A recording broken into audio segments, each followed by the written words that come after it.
patient. And so we developed this really cool tool, if you will, on handing out who gets the next patient based on acuity, preference, both provider, et cetera. And I don't know, I'm kind of proud of it.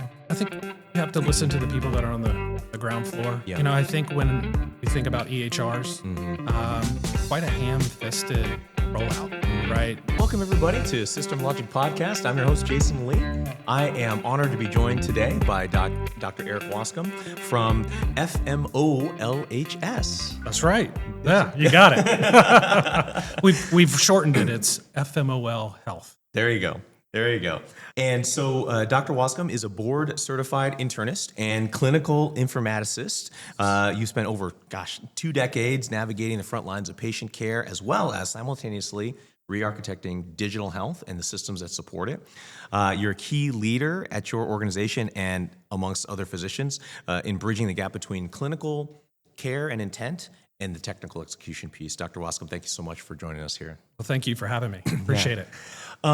Your journey is kind of a unique one, obviously. Yes. For those of us that are not familiar with kind of your background, tell us a little bit about what you've done and some of the highlights that you love to share with folks. Well, I mean, I went through the normal process, college, then medical school, and then I ended up, at the time, it seemed like it's a rare specialty, but hospital medicine was kind of just starting. And so it really appealed to me because of not only were we learning how to take care of patients, but I was noticing that there was a lot of issues with the system that we use to take care of patients.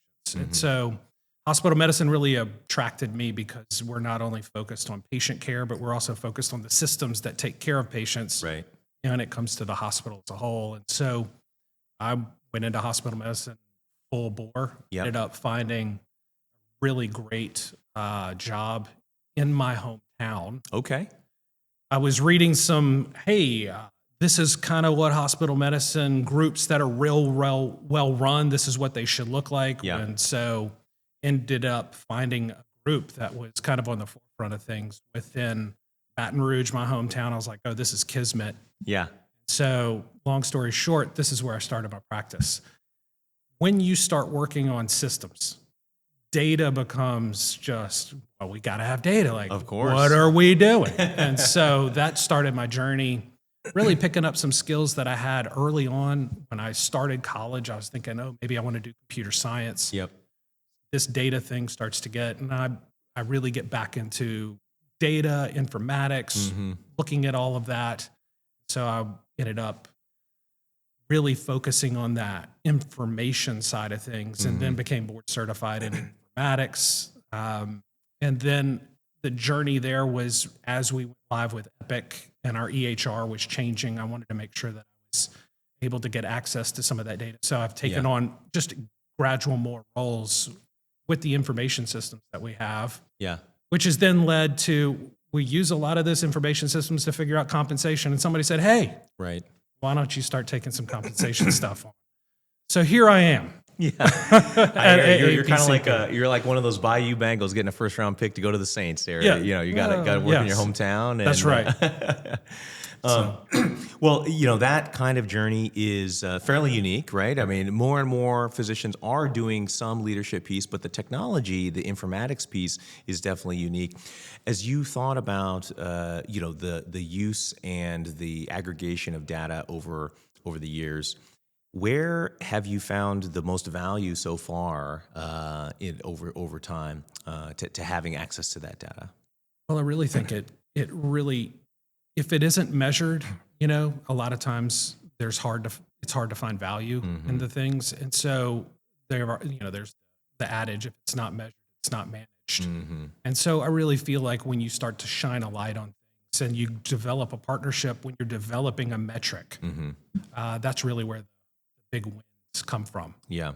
So let's see what we have. Let's see what we can measure. Let's start to kind of work on those things. And I think that's where we found the most impact is when you have that partnership between the frontline clinician, the back end data. And then if you can align that with compensation, that's like, it's putting it on turbo. Now, so for some of our younger audience that maybe are newer to medical group administration or early clinicians that weren't present, 15, 20, 25 years ago, where some of that was less fluid.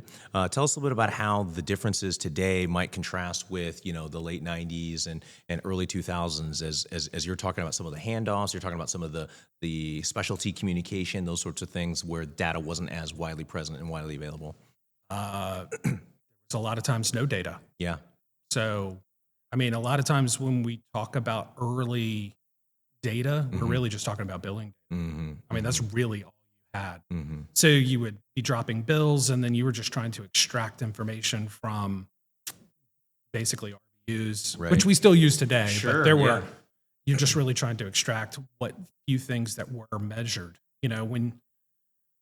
As we've taken on as a health system, as we've, gone live with various EHRs, I mean, prior to the EHR, a lot of clinical offices, I mean, we're talking paper charts. Right. And I'm sure there's probably some still smaller facilities and some rural communities where the physicians still might have some legacy charts that are hanging around for some of their older patients. So when I think about those early systems, a lot of times we were at one point doing quality with a Scantron. Oh, wow. I don't know if you took a test on a Scantron. I did, yes. Yeah, for sure. I remember. Yes, I mean, we were... SATs and otherwise. That's right. So we had literally generated for a quality metric a Scantron that we would circle in bubbles. Yeah. Put a sticker on the chart, and then we would scan it in. Wow. Yeah, so generating the data in order to move forward with any kind of quality metrics that we were... Yeah. Some punch card like tactics that we had to take back in the day. Yeah. No hanging chads. Yes, no hanging chads. Yeah, absolutely. Your organization, obviously the medical group is just part of the organization. How has FMOLHS or OLH taken on technology and really has it been really a rapid uptake? Has the organization really put a lot of time and resources to improve data organization and access? I'd say that they've been fairly progressive in trying to pick up data and data systems. Okay. It's very difficult. Sure. We never have enough staff to really move forward with a lot of it's how do you control cost. And so we never really had, just oodles of money, things and resources in order to dive into it. But I think that they have been very progressive and aggressive with trying to get into those spaces. So when it comes to digitization and whatnot, I mean, from a hospitalist group, of which I am, they were very early on getting on some of these systems to just collect bills, Scantrons, et cetera. Sure. So you just have to be nimble. Good. And how much of that, is have you been able to transition to how much, I was going to say the integration of both the clinical work and the data together, how much of that is benefited by you still being a clinician? And how often are you still taking coverage shifts? Are you half-half? Are you 1/3, 2/3? Like, what's your mix? Currently, I'm about, on paper, 25%. I'm a little bit more than that, actually, just because of, community need shifts that need to be picked up. So about 25%. Honestly, I think that's about the minimum to really feel like you have skin in the game when it comes to doing that doing data work. I think less than that, I'm not sure that I would really be picking up beneficial things. So but I think it's invaluable. Yeah. Like if you're creating the resources that you're using, and you have a much more data informed creation tool. So, hey, I'm going to be using this metric. I'm getting this warning. It bothers me. So maybe we don't use this particular alert. Yeah. So, tell me a little bit about kind of what you're going through on a regular basis, week-to-week basis, month-to-month basis. Is it primarily checking on dashboards and monitoring stats at this point? Are you creating metrics? Are you still looking at systems to measure metrics? Like, what's your day-to-day role on the informatics side like? On the informatics side, my day-to-day role is just trying to try to pull some of these big projects across the line. Okay. So we're going live with a new patient experience module. So that's really what I'm kind of involved with now, creating the tools that we would hope that our providers find helpful. Okay. to be able to collect some data so that Yeah. we can make sure that we're hitting the metrics that we're hoping to hit Yep. to improve patients' experience. I see. And what's like one or two examples of the tools that you recently have worked on that you were pretty happy with and that you would love to share with the audience? I can't take credit for the AI tools that Epic is, but the integration of that tool, Yeah. Adding it to some of our navigators. Okay. So it's not live yet, but Yeah. hopefully by the time this podcast airs, it will be live in our system. Yeah. Just trying to help with some of the AI tools that they've made available to us, trying to incorporate that tool Yeah. into our notes to try to get rid of some of the cutting and pasting that some of our yeah. providers are doing. This tool is very good at going through summarizing information, but if we can place it in a part of the note, then maybe it'll eliminate some of the cut and paste that our doctors are doing, and we can get just to the meat of what they're doing and have that more specifically. As I mentioned, some of the audience are on the administrative side. They're not all clinical side folks. As a key clinician leader, what advice do you have for those folks that are in the role today or want to be in that role tomorrow that are early coming up? Like you're thinking about, hey, as I'm the chief clinical information officer, how should they approach their collaboration with physicians, whether they're rank and file physicians or physician leaders like yourself, particularly as it comes to analytical, data-oriented projects like what you work on commonly? I think it depends on the person. Okay. And so I think you have to analyze who it is that you're dealing with. And I really think it gets it back to communication a lot of times. I find that when you roll out some new project, new thing, I think that most physicians default to like, oh my gosh, here's the next thing you're asking me to do on top of. Right. Seeing all these patients and whatnot and billing and claims and et cetera. Yeah. If you can get what it's your goal is to instead of, as opposed to in addition to, or if you can even eliminate something, find a couple of wins. So I've eliminated some things that you would normally have to do. Yeah. Man, you've got a huge win. Okay. And I think that sometimes these communication things, we talked about this lightly already at one of the keynotes today, you can feel yourself getting some emotional, like, oh, this feels like it's getting emotional. Just take a step back. And when the going gets rough, get curious. And what I mean by that is just ask questions. Interesting. So if you are looking to be an administrator working with physicians, feel yourself coming at loggerheads, okay, help me understand what you're dealing with. Let me get to that. I feel that that's going to be your most effective way to get buy-in because you're listening. Yeah, no, that's good advice. And I think that level of understanding can help you then craft solutions. I do love your notion about the prioritization piece. If you can help the physician instead of just stacking on more stuff and then saying it's all stat, nothing is stat when you say everything is stat, right? Right. So, so if you're saying, look, we think that this is the right priority for Q2 or whatever it is, and instead of this other thing, let's put that off to the side, or let's delegate that to a different provider, et cetera. I think that's great advice and something that everybody can take home with them.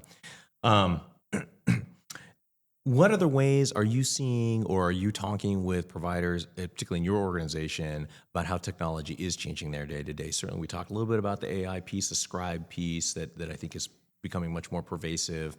Are there other tools that you think, boy, these are really helpful, not so much on the analytical kind of strategic side of things, but more of the day-to-day side? I really think these ambient tools have the opportunity to really upend what we've been doing. I mean, scribes have been used for a while. So if we can essentially have an AI scribe, these ambient devices where you just drag a phone or a communications recording device into the room with you, really have an opportunity to kind of reduce the amount of time that we're doing administrative tasks as a physician. And so I think those are that's a big win. Yeah. And what's that gap between, so as you said, scribes or, Dragon, naturally speaking, those sorts of things have been around for a while. What's the difference between what they were maybe 5-10 years ago and where they are now today? Like how has that changed and what's different about those systems? So, I mean, if I'll take you through the history, there's always been, Dragon or Nuance or, there was always a recording device and you would train it. So you would literally open up this software program. You'd have to install it on your Windows. So you had to have a desktop. You had to have this program. You had to have enough memory in anything. Yeah. Had to have a microphone. Let's say you had all that. You then train this device on your voice. Okay. All right. And you would read. I can't imagine in Louisiana that's challenging at all. Well, exactly. So you would read these just books of information, and it was okay. Yeah. And so for a long, long time, there really wasn't a computer program that could even replace the dictaphone that we just used in the hospital. So you'd pick up a dictaphone, you dictate, and then you move on. Yeah. At some point, Dragon figured it out. And in our group, we had someone with a fairly heavy, I guess this would be Eastern European accent. Okay. I felt like Dragon understood what she was saying better than I did. And so we reached a point where it was just a flip of a switch. Okay. But this still requires that you have the device, that you have the app, you have the informatics open. Right. With this ambient technology, we're literally moving from that to where you just have some sort of a recording device that you walk into the room with. Yeah. Then you walk back and it's already charted. See, nothing of our phones these days. I mean, all our phones are so portable compared to 10 years ago or 15 years ago, But in a perfect state, all of that just falls into the chart in the places that you would want it to fall. Yeah. So, my gosh, what a journey we've been on when it comes to these types of transcription tools. So it's even able to put that information in the right places too, so that it ultimately becomes structured data on the back end, is what you're saying. Yes. Yeah. So, I mean, if you talked about some assessment and plan at the beginning, but then maybe you hit it at the end, it's, again, in theory, it puts all of those pieces into the structured spots that it's supposed to be in the note. Yeah. Just transformative technology. Yeah. So I really feel like that's what we're. And you're feeling like in your personal experience, the quality of that is actually pretty high, 99%, or not quite that level? My personal experience is it's okay. Okay. But just like the training of, I think with some time, we're going to hit some pivot point where it just becomes. Well, I mean, the rate that we're going with all the chips and all the farms and all the AI, whatever, these days, it could be by Christmas, I mean, think about a situation where you have a Spanish-speaking provider, a Spanish-speaking patient, and then you have English dictation of notes. True. Yeah. And are some of those technologies, I have not been immersed in them myself, but are some of those becoming multilingual, or are they all primarily English-oriented still? Primarily English-oriented, but I mean, again, it's not a far. Yeah, it's going to be fast. Yeah, I mean, even with the iPhone, I have transcription services. That's right. I was just watching one of those Apple TV shows, Pluribus, and they were doing the translation live, and there was that arc with those characters. So, no, I think that's absolutely right, and the ability to transform care delivery is right there in front of us. Yeah. And as you think about that, care delivery starting to get broadened, that impacts access to care, which we've been, struggling with for many years. Do you think that it will help to just completely evaporate the access issue, or do you think there still will continue to be issues, and in what ways? To be honest with you, I can't say. All I can tell you is that from the history of what I've been witnessing, we've had access issues from day one. Sure. I can't imagine that we stop at some point having access issues. I think there will always be some scarcity. Yeah. No, and I think that's right. And there are some folks, shouting from the mountaintops, as it were, that AI is gonna, solve all of these, and we'll be able to have tele avatars doing home visits, and then they won't have to come in. The seniors won't have to come in, but once a year or whatnot for their annual wellness visits, that sort of thing. I'm a little bit more skeptical. I'm sort of maybe in your camp, where I think it will allow physicians' burnout to come down. It will allow access to improve a little bit, right? But it's not. I don't think it's going to eliminate this entire, call it 50,000 provider or whatever number you want to pick, deficit that there's predictions around. I mean, I think you're absolutely correct. About 5 or 6 years ago, maybe even we heard about radiology being taken over by AI. Sure. Yeah. We're still having problems staffing radiology today. Yeah. It hasn't done it yet. Yeah. So I don't know. I think when you get to things that are more complex, like hospital medicine and some of these more difficult to kind of put into words like, oh, you do this. Like, so radiology, you look at a 2-dimensional image, you know, pathology, that's a 3-dimensional image. Surgery, you're performing surgery. So as you move towards having a complex conversation about people with subtle symptoms and findings and then trying to figure out the best plan of care, if we can't get the radiology 2-dimensional image already, Right. we've got a ways. Yes. So I do think AI is coming. Yeah. It's here. Yeah. It's going to be in healthcare, and I think you're going to work with it as opposed to it replacing. Yeah. Yeah. No, I have been reading some articles more recently that actually is challenging AI a little bit in healthcare in a couple of different ways. I was listening to an interview with Bob Wachter, which I know you know, and he was talking about how he felt like AI in some ways was resulting in some descaling of physicians and the reliance on this tool. And I can see it in my elementary school kid who's looking up stuff and not thinking about things. It's just like, oh, let me just type in this question and it comes back an answer. How that could be, a challenge for some physicians as they get deskilled through using some of these tools. I mean, I think something to think about is how de-skilled I am with simple math. I pull open my phone, open the calculator for everything. Yeah, that's right. Yeah. So, yes, it is something. And I do worry about the younger kids that haven't gone through the things that we've gone through. Will they be able to, take in what AI is able to give them, or are they going to be, supplant what they maybe should have learned? I don't know. We'll see. It's a little scary to think about. And then the other thing that I was reading too was talking about how over time technological innovations have not necessarily resulted in actually an elimination or lower demand for whatever service or whatever product it was. It would actually increase demand. And so, so even if we were to get radiology right, it might not reduce the need for radiologists. It might just increase the demand for radiology, and then the demand for radiologists would probably be persistent or even increase, because now we're just doing so many more scans that are being read 99.9% by the technology. There's still going to be a bunch that still need human intervention to evaluate. CT scans. Yeah. I mean, used to have to really think about whether you're going to order them or not. Seems like everybody gets one in the ER these days. So I would just say that. All at a 512, level or whatever. That's right. Scarcity of CT scanners? No, but I mean, so I think that there will be a lot of changes and opportunities. I just don't see it replacing us, I guess. Yeah, absolutely. Well, we'd love to talk to you more about some of your perspectives on how we incentivize physicians, but we're going to take a quick break and we'll be right back. Sounds good. So we're back here at System Logic. I'm talking to Dr. Eric Wascome. In your role as a hospitalist, you work with a lot of folks that are shift-oriented, right? 12 on, 12 off, 7 days type shifts. How do you guys keep yourself organized?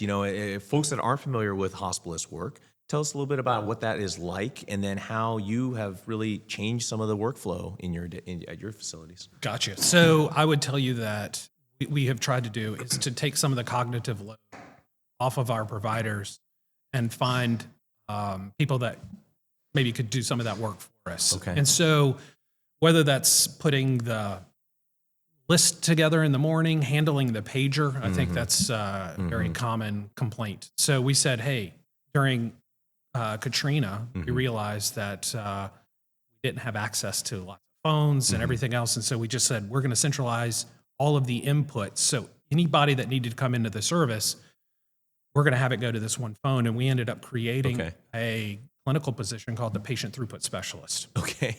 So was that relatively unique in the region? Is that something you guys came up with that was a novel concept? It's a very novel. I haven't really seen it replicated in other places. It certainly is a time saver because no one wants to hold the pager. Sure. And so anyhow, we had this clinical provider, a nurse, who would basically hold the pager, and that was their job, was just distributing patients as the day went on. Okay. there's some rules that have to come with that, right? So it's like, you can't shoot the messenger.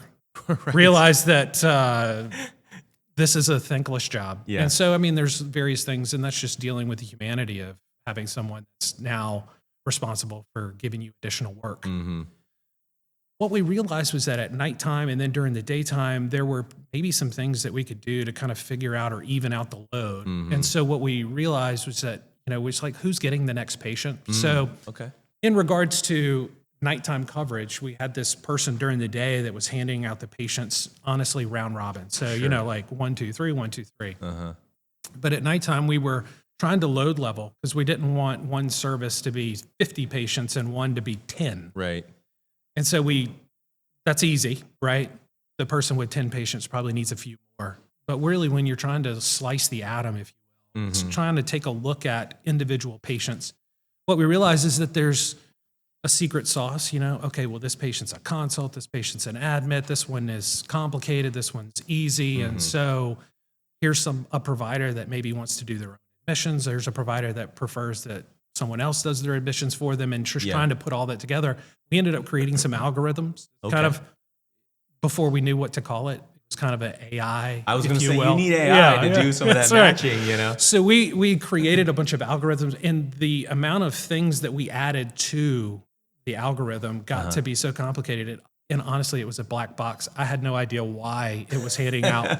But I ended up developing that into a software platform that we ended up presenting as a poster at the Society of Hospital Medicine.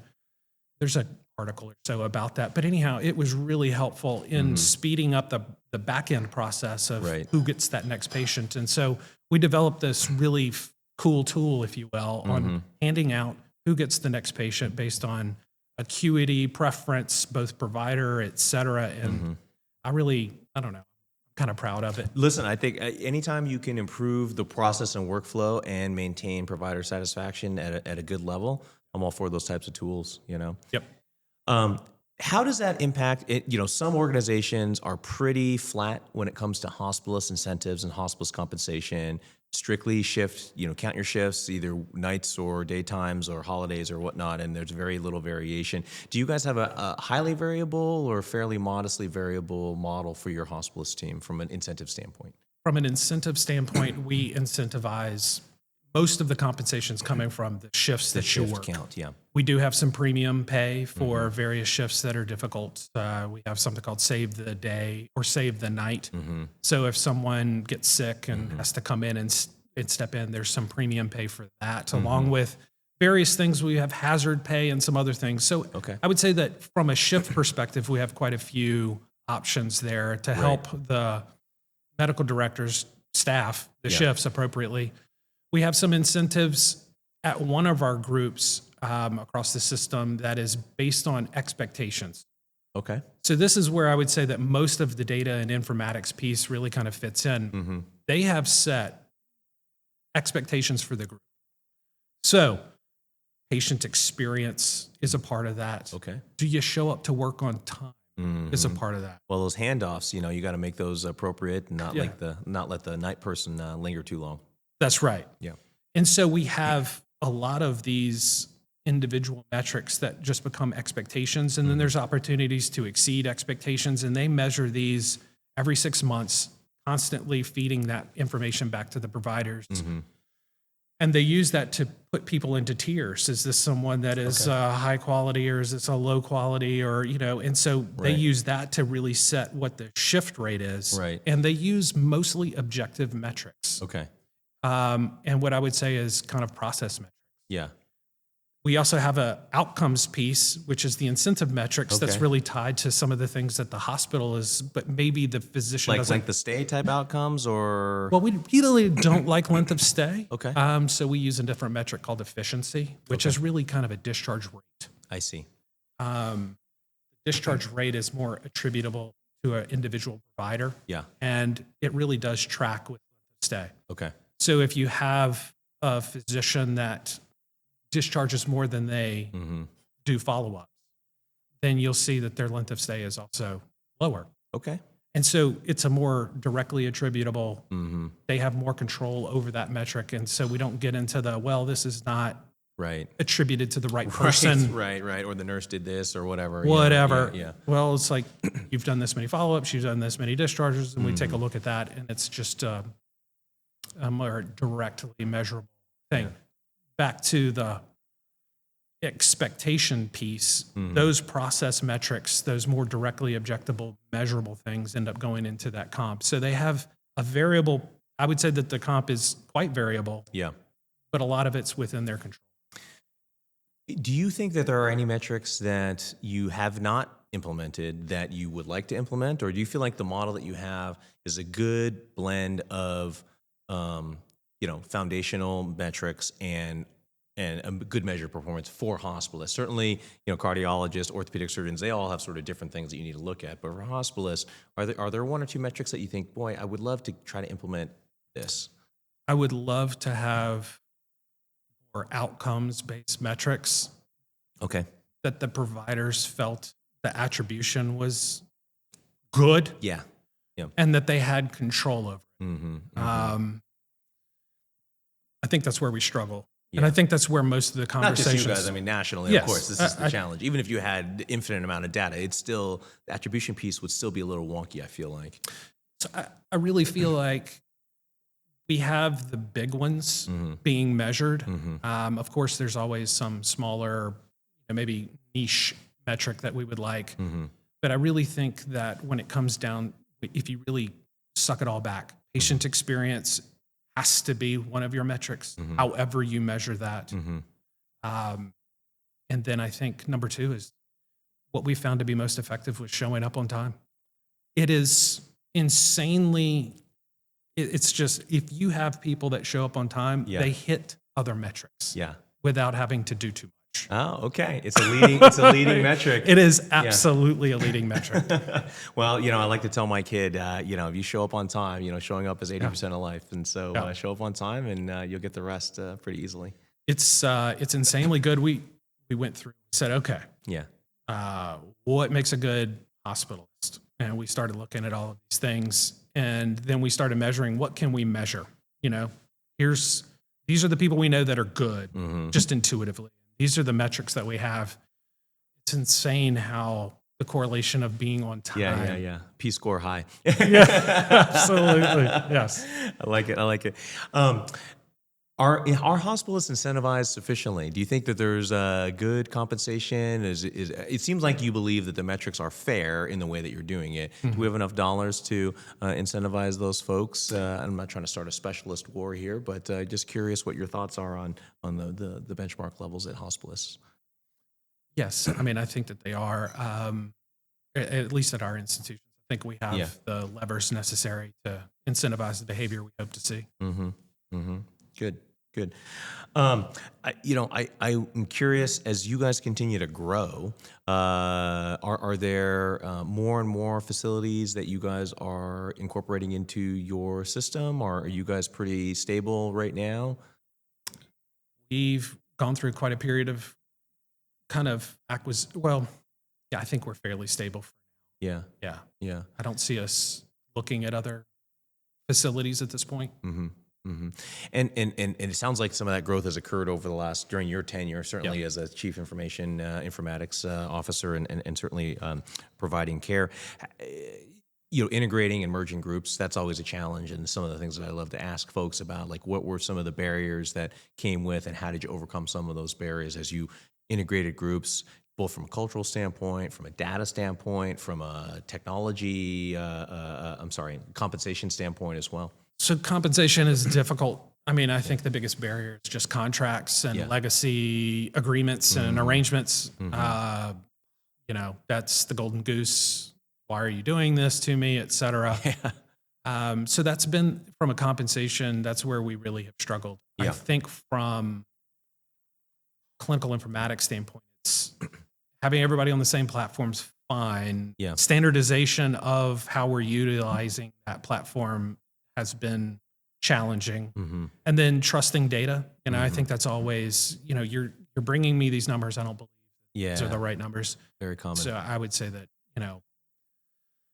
having communication and good conversations, gets back to let's get curious. Yeah. What's going on? Why are you struggling with this data? Let me help me understand why this could be wrong, and let's try to make sure it's right. Yeah. Well, speaking from the perspective of an organization that wants to bring technology to support clinicians and support health systems, what are organizations like mine doing wrong? What could we do better from a technology standpoint in your perspective? Is there anything? I think you have to listen to the people that are on the ground floor. Yeah. I think when we think about EHRs, quite a ham-fisted rollout, right? No one had to convince a provider to use a pager, and then no one had to convince them to use a cell phone. It just made life better. Of course, they would go for it. Yeah. Some of these EHRs, it's scratching and clawing. Yeah. And so I think you really need to align with, let's have communication. Let's talk about how can we make things for you better, because maybe there's a digital tool that we could do that. And I get back to who's up. This is a digital tool. It saved time. It made the process better. So making things better and making it obvious why is making things better, not just making more money or making things financially more viable. Right. Yeah. No, we're going to do this because we're otherwise going to cut pay. I think that's essentially what EHR did. So CPOE, et cetera, we've got to get your usage up. And some of those things were just not well received because they kind of weren't asked for. Yeah. Yeah. What's an area of optimism for you in the healthcare industry right now? What are you excited about? What do you think is going to help to make things better in the next couple of years? The thing that gets me the most excited, and again, I think it's just the fact that we have some new tools that are going to be available to us. We've been asked to do a lot of things, to be honest with you, data entry, to some degree, data analytics, and so I'm really excited that maybe we're looking at a process with the ambient technologies, some of this AI on the background. Maybe we can have something that will help us to not only put the data in correctly, but also analyze the data that we put in. And so maybe we can get away from the computer screen and back to the bedside, which that would be that's nice, why we went to med school. That's right. Well, it's pretty clear that you've got a lot of passion for your role and making things better at your organization. What do you do outside of the hospital to keep your energy up? What do you like to do when you're not helping patients? So, to be honest with you, I guess my COVID skill that I picked up, I think everybody picked something up during COVID, really got into cooking. Okay. And so, to be honest with you, I just really enjoy trying to dive into just the minutia of simple recipes and ingredients. Yeah. I got fried rice kick for a while. And then again, speaking to my heart here, that also got on how do I make a gumbo better? How do I, just how to improve my own cooking skills. And so that's been, exciting. Yeah. What's the specialty meal that if I'm coming over to Dr. Wascome's house tonight, what are you making up? If you're not from Louisiana, you're getting some sort of probably gumbo or something like that. And if it's a cool football season, you're getting gumbo. Okay. All right. Sounds good. Sounds good. Well, are there other things that you would words of advice you would give to a young physician that's thinking about an administrative role, or a young medical group administrator that's thinking about how do I continue to grow and get better? What words of advice would you give to that person? I really think I've mentioned a couple times it's work on your communication. Okay. Not only will it help you with your patients, it will help you with ask a lot of whys, ask a lot of questions. That's right. Yeah. So become curious when the going gets rough, and then on top of that, I think what you'll see is that as you move into these administrative roles, you're now having conversations. And so to be good at that, it can be just unbelievably helpful. Yeah. Wow, that's fantastic. That's fantastic. Well, Doctor, I really appreciate you carving out some time. I know you're a busy man and also involved in a lot of the conference activities. So thank you so much for taking some time to join us on System Logic Podcast. I appreciate it. Thank you for having me.